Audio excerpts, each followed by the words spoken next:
Hello future RS officers, welcome back to conquer RS with doctor P.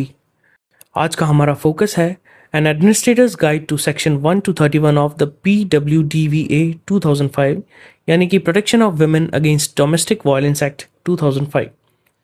Mains exam के लिए ये highly scoring area है, तो चलिए एक एडमिनिस्ट्रेटर की नज़र से इस कानून को डिकोड करते हैं। सबसे पहले इस एक्ट का बेस समझिए। PWDVA से पहले domestic violence cases primarily IPC 498 के अंडर आते थे, पर उसमें एक बड़ा गैप था। IPC 498A स्ट्रिक्टली एक क्रिमिनल लॉ है जिसका मेन फोकस अब्यूज़र, जो कि हस्बैंड या रिलेटिव्स हो सकते हैं, को पनिश करके जेल भेजना है। लेकिन उस विक्टिम का क्या? उस महिला को इमीडिएट रिलीफ जैसे रहने के लिए शेल्टर या दवाई के खर्चे IPC प्रोवाइड नहीं करता था। यही एंट्री होती है PWDVA 2005 की। ये एक क्वाजी सिविल रेमेडी है। इसका प्राइमरी गोल पनिशमेंट नहीं बल्कि इमरजेंसी रिलीफ और रिस्टोरेशन देना है। PWDVA is not designed primarily to imprison. It is designed to provide immediate life-saving relief. ये एक्ट डायरेक्टली हमारे कॉन्स्टिट्यूशन के आर्टिकल्स 14, 15 और specially article 21 the right to life with dignity का एक रिफ्लेक्शन है। अब मेरा कंसेप्ट डिकोडर देखिए। दोस्तों, क्रिमिनल लॉ अब्यूजर को जेल भेजता है, but it doesn't secure a roof और medicine for the victim and her children. PWDVA वही रूफ और मेडिसिन सिक्योर करता है। अब आते हैं डेफिनेशंस पर। कानून की ढाल किसके लिए है? सेक्शन 2A डिफाइन करता है एग्रीव पर्सन को। ये कोई भी ऐसी वुमेन हो सकती है जो रिस्पोंडेंट के साथ डोमेस्टिक रिलेशनशिप में है या रह चुकी है और डोमेस्टिक वायलेंस एलिज करती है। ध्यान रहे, ये स्ट्रिक्टली जेंडर स्पेसिफिक लॉ है। Only women can file as aggrieved persons. फिर आता है सेक्शन 2F डोमेस्टिक रिलेशनशिप। ये डेफिनेशन बहुत ब्रॉड है। इसमें कॉन्सेंग्यूनिटी यानी खून के रिश्ते, मैरिज, अडॉप्शन और जॉइंट फैमिलीज सब कवर होते हैं। इसका ब्रॉड स्कोप देखिए। A father abusing a daughter और a son evicting a widowed mother are both covered under domestic relationship. और एग्जाम के लिए एक फन फैक्ट और लैंडमार्क केस नोट कर लीजिए। वेलुस्वामी वर्सेस डी पच्चायम्मल। इस केस ने कंफर्म किया कि relationship in the nature of marriage के अंदर लिव इन रिलेशनशिप्स भी कंप्लीटली कवर्ड हैं। अगर घर में वायलेंस हो रहा है तो क्या महिला को घर से निकाल दिया जाएगा? बिल्कुल नहीं। Section 2S shared house hold को डिफाइन करता है। ये वो हाउस होल्ड है जहां एग्रीड पर्सन अपने डोमेस्टिक रिलेशनशिप में रहती है या रह चुकी है। इस लॉ ने महिला को एक एब्सोल्यूट राइट दिया है। The right to reside exists irrespective of whether the property is in the husband's name, the father-in-law's name or simply rented. Property चाहे जिसकी भी हो, महिला को वहां रहने का कानूनी हक है। इसमें लीगल प्रेसिडेंट याद रखिए, सतीश चंद्र आहूजा 2020। सुप्रीम कोर्ट ने क्लियरली रूल किया that a woman cannot be evicted without due legal process. Mains exam के लिए स्लाइड को एग्जैक्टली मेमोराइज कर लीजिए। सेक्शन 3 बताता है कि डोमेस्टिक वायलेंस के 4 पिलर्स क्या हैं।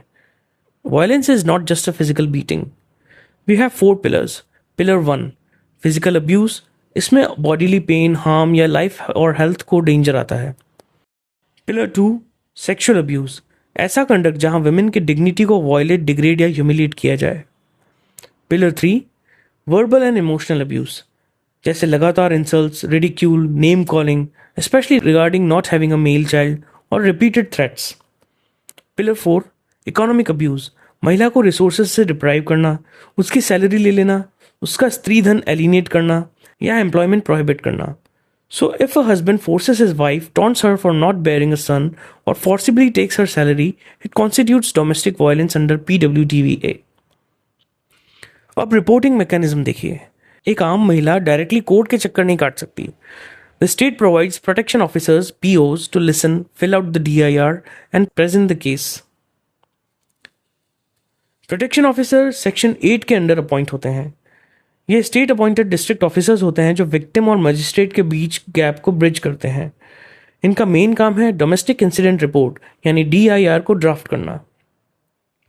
सर्विस प्रोवाइडर्स सेक्शन 10, ये रजिस्टर्ड वॉलंटरी एसोसिएशंस होती हैं जैसे कि NGOs, मेडिकल या लीगल टीम्स। और द इन्फॉर्मेंट सेक्शन 4 एंड 5, अगर कोई पड़ोसी, सिटीजन या नेबर आवाज़ उठाता है तो उन्हें सिविल और क्रिमिनल लायबिलिटी से इम्यूनिटी मिलती है। You can inform the PO without any fair. ये सेक्शन एक RS ऑफिसर की टूल किट जैसा है। मजिस्ट्रेट PWDVA में 5 कोर रिलीफ्स दे सकता है। Section 18 protection, it prohibits further violence, contact और entering her workplace. Section 19 residence, it stops eviction.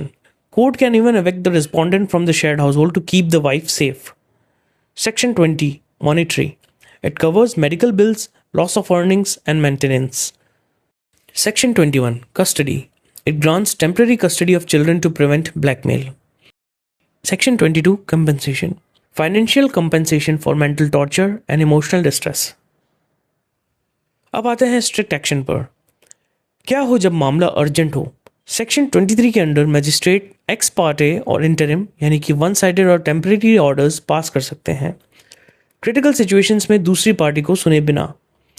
अगर किसी को अपील करनी है तो सेक्शन 29 कहता है कि द अपील विंडो 30 डेज का होता है। Appeals against magistrate orders must go to the court of sessions within 30 days. लेकिन सबसे खतरनाक है the penalty trigger, section 31। If a magistrate orders a husband to stay away from the wife's workplace and he violates it, Section 31 triggers. एकदम से मामला civil से criminal में shift हो जाता है। Breach of a protection order is cognizable and non-bailable offense. Police बिना warrant arrest करेगी और punishment up to 1 year imprisonment और 20,000 फाइन या फिर दोनों। अगर RS मेंस में फुल मार्क्स चाहिए तो वे फॉरवर्ड जरूर लिखना। First, health integration. Create direct digital reporting links between hospital casualty wards and district protection officers to save crucial time. Second, financial independence. Move beyond mere maintenance under Section 20. Link victims to skill development schemes like RSLDC for genuine economic independence. Rajasthan context. Aggressively expand Sakhi one-stop centers like Jaipur's Aparajita Center to Tehsil and Gram Panchayat levels for integrated support. And vernacular awareness, use Anganwadi workers to educate rural women that abuse isn't just physical beating, but includes economic and emotional manipulation. और आखिर में मैंने आपके लिए से हमारे signature exam bank attach कर दिए हैं। इसमें 2 मार्कर्स जैसे इकोनॉमिक अब्यूज और penalty for breaching protection order, 5 markers जैसे कि शेयर्ड हाउस होल्ड और प्रोटेक्शन ऑफिसर्स का रोल, और एक 10 मार्कर जैसे कि comprehensive definition of domestic violence encompassing 4 pillars मौजूद हैं। साथ ही एक कंप्लीट ऐसे आउटलाइन ब्लूप्रिंट भी है on evaluating the effectiveness of the PWDVA। इसमें ट्रांसफॉर्मेटिव प्रोविजंस और ऑपरेशनल बॉटलनेक्स क्लियर पॉइंटर्स में दिए गए हैं। आप वीडियो पॉज कीजिए और इन स्लाइड्स का स्क्रीनशॉट ले लीजिए। Master this framework for your mains. तो दोस्तों, ये था हमारा complete administrators guide to PWDVA 2005। अगर लेक्चर पसंद आया हो तो लाइक करें, शेयर करें और चैनल को सब्सक्राइब करें। मैं मिलूंगा आपसे नेक्स्ट लीगल टॉपिक के साथ। Till then, keep studying hard and let's conquer RS with Dr. P. I've created a high-yield PDF cheat sheet of all these tables and flowcharts. The link is in the description. Good luck studying.